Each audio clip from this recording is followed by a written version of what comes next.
Dice la palabra de Dios en Gálatas 6, 1 al 10.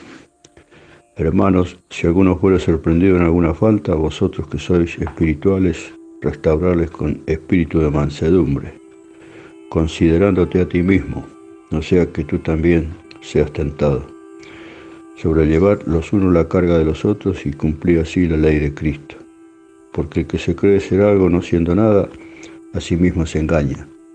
Así que cada uno someta a prueba su propia obra y entonces tendrá motivo de gloriarse solo respecto de sí mismo y no en otro, porque cada uno llevará su propia carga. El que es enseñado en la palabra, haga partícipe a toda cosa buena al que lo instruye. No os engañéis, Dios no puede ser burlado, pues todo lo que el hombre sembrare, eso también segará. Porque el que siembra para su carne, de la carne segará corrupción, mas el que siembra para el Espíritu, del Espíritu segará vida eterna. No nos cansemos, pues, de hacer bien, porque a su tiempo segaremos y si no desmayamos. Así que según tengamos oportunidad, hagamos bien a todos y mayormente a los de la familia de la fe. Como siempre Dios, ¿no? Acá en su palabra nos está diciendo algunas cosas para que podamos ir comprendiendo. A veces nos pasan cosas en la vida y decimos, ¿por qué me pasa tal cosa? Y nos pasa por eso, porque vamos sembrando, ¿no? Hay hombres que siembran discordia, peleas, y bueno, eso es lo que cosechan después. El violento cosecha violencia. El que habla de paz, el que habla de amor, el que habla de cosas buenas, y bueno, eso va a cegar. El sembrador es uno mismo de su propia vida. Acá dice la palabra que Dios no puede ser burlado, en el versículo 7. Pues todo lo que el hombre segare, sembrar eso también segará. Tenemos la autoridad, nosotros, Dios nos deja, no es que va a venir cada rato a decirnos, no haga esto, no hagas aquello, no, porque ya somos libres, porque ya somos grandes, porque si tenemos algunos años leyendo su palabra, no podemos seguir adelante, ¿no? Yo conozco a muchos que están en las iglesias y, bueno, no conozco, los veo, los observo que hablan bla, bla, bla, pero después su vida es totalmente diferente y no pueden cambiar nunca porque ellos siembran para la carne, para la corrupción. Siempre quieren justificarse.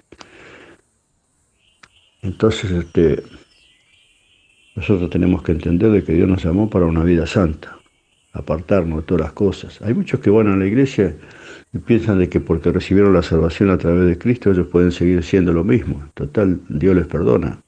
Sí que Dios perdona. Siempre nos va a perdonar. Pero nos perdona, pero no para que sigamos pecando. En los errores y en los aciertos siempre está Dios. En los errores nos mira para corregirnos y en los aciertos nos alienta a seguir adelante.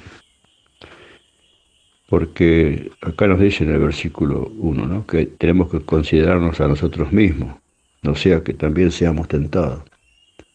Mayormente estamos en las congregaciones para mirar a ver qué falta tiene el otro, para poder justificarnos de que nosotros también lo hacemos, entonces es como que tenemos derecho a seguir haciendo lo mismo, pero no es así.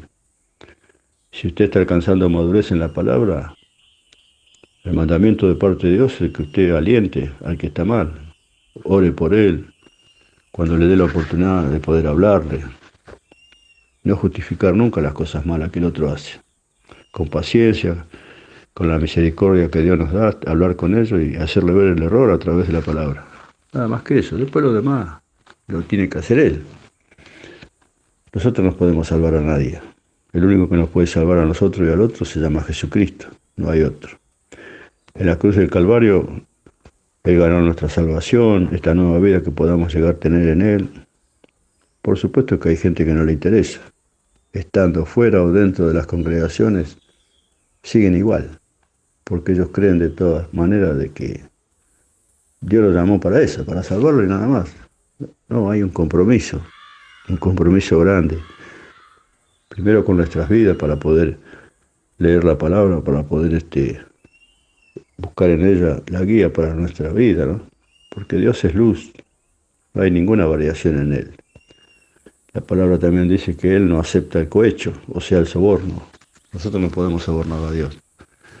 Cuando yo empecé en el Evangelio, estaba acostumbrado a pedir a los santos y bueno, y había cosas que yo no le contaba a Dios, porque decía, si yo no le cuento, Él no va a saber.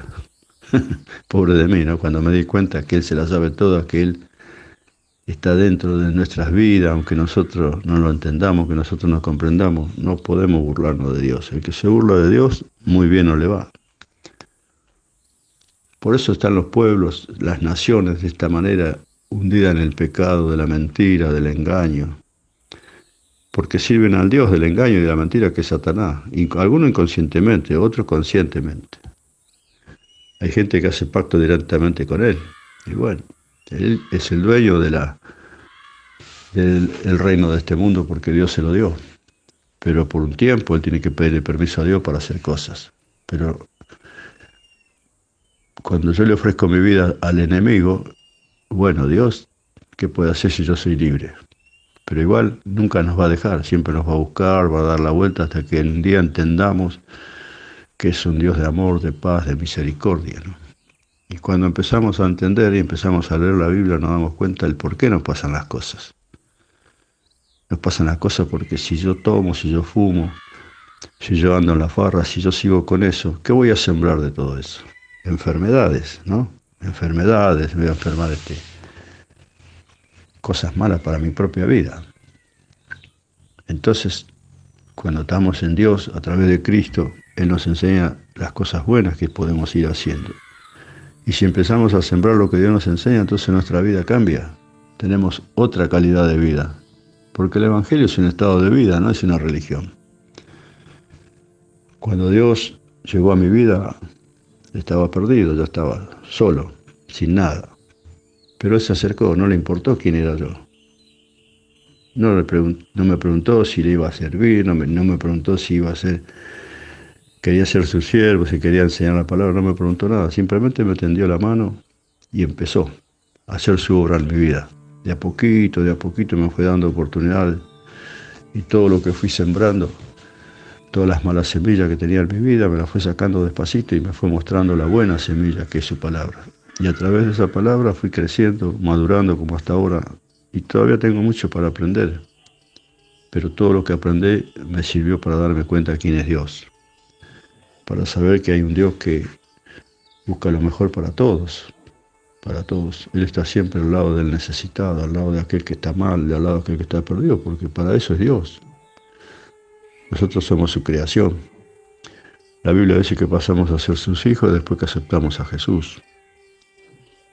Así que bueno, esa es la gran diferencia, ¿no? Entre sembrar en el mundo y sembrar en el camino de Dios. Cuando uno siembra su palabra, el que la escucha seguramente va a tener un lugarcito en su corazón en algún momento de su vida y entenderá que hay un Dios que lo ama. No importa en qué oscuridad pueda llegar a vivir. Porque yo no conocía a Dios, no sabía quién era Dios. Escuchaba a mi mamá, a mi papá que hablaban de Dios, pero nada más. Y yo hacía lo mismo, y andaba de curandero en curandero, como les dije, andaba en la religión umbanda, anduve en muchos lados porque veía las mismas imágenes que en la iglesia católica. Y creía que era todo eso, y seguía mi vida sembrando cosas malas, sembraba para mi propia, ¿no? Para mi propia derrota, para mi propio mal. Y cuando entró la luz del Espíritu Santo en mi corazón, y me mostró su palabra, ahí empezó la cosa. Bueno, las enseñanzas de Dios. Y Él tiene paciencia porque Él es eterno. Y va día tras día, mes tras mes, año tras año, tratando con nosotros y nosotros lo dejamos. Entonces ya nuestro granero ya no está lleno de malas semillas, porque si yo siembro maíz en el campo no me va a salir trigo, ¿no es cierto? O viceversa. Y bueno, así es mi vida. Cuando yo sembraba las cosas de la farra, de las cosas que hacía, levantaba nada más que eso. Pero a través de la palabra de Dios, cuando uno la puede sembrar, cuando uno puede llevarle a otro la esperanza que hay un Dios de amor, de misericordia, de perdón, que nos educa, nos enseña, entonces ahí somos otra clase de sembradores, sembrando cosas buenas. Por supuesto que cuesta mucho. A todos nos cuesta empezar en la vida de Dios porque es totalmente diferente a lo que nosotros somos. No se puede llegar a tener 20, 30 años en los caminos de Dios y seguir con las mismas de siempre, de las que hacíamos antes. Porque no es eso lo que enseña la Biblia, no es eso lo que enseña la palabra de Dios, no es eso lo que Dios quiere. Porque cuando Jesús vino a entregar su vida por la humanidad, vino para que entendamos que hay otra clase de vida, una vida en Él, una vida en abundancia, ¿no? Entonces, la Biblia dice, el enemigo vino para matar, hurtar y destruir. Mas yo he venido para que tengan vida y la tengan en abundancia, dice Jesús. Ese es nuestro Salvador. Eso es lo que Él hace, eso es lo que Él quiere para toda la humanidad. Pero el hombre está en otra cosa. Y más en estos tiempos, ¿no? Haciendo maldades, buscando a quien dejar en el camino para que él pueda vivir un poco mejor. Porque en realidad se busca muchas veces para seguir, ¿no? En el libertinaje, en la farra, en los vicios. Y creemos que eso es la vida. Yo también lo creía, hasta que Cristo llegó a mi vida. Cuando Cristo me llegó a mi vida me di cuenta que había otra forma de vivir. Y le agradezco, ¿no? Le agradezco a Dios a través de Cristo por su paciencia, por todo lo que me va enseñando día a día. Y la palabra a todos nos enseña. Si usted agarra este párrafo de estos 10 versículos y la medita, va a tener muchas cosas para aprender. Siempre y cuando quiera, ¿no? Ahora, si no quiere, bueno, eso está en nosotros. Nosotros somos libres. Dios nos hizo libres. Pero no usemos esa vida para el libertinaje, no usemos esa vida para arruinarnos nosotros mismos. Usemos la vida que Dios nos da para poder crecer, madurar y salir adelante. Que Dios los bendiga mucho y los guarde.